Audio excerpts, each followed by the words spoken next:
Како заклучок можеме да донесеме дека и овој ребаланс на буџетот нема да донесе подобар квалитет на живот на жителите во општина Аеродром.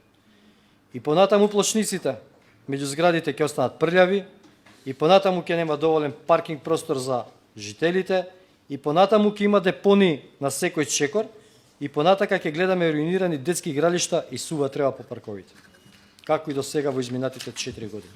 Да се наведуваат работи кои што се невистини, исто така е неиздржано, затоа што сите ние сме сведоци дека во овој период без ребалансот и без поддршката од владата веќе е започната градбата на спортската сала во Долно Лисича, започната е градинка, започната изградбата на училиштето Блаже Конески, игралиштата редовно се одржуваат. Супер што ги набројавте проектите што сте ги започнале. Цели 3.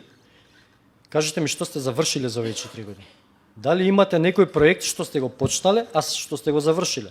Секој може да почне секаков проект. Ке удри 2 лопати, почнате проектот. Што сте завршиле за овие 4 години од капитални инвестиции?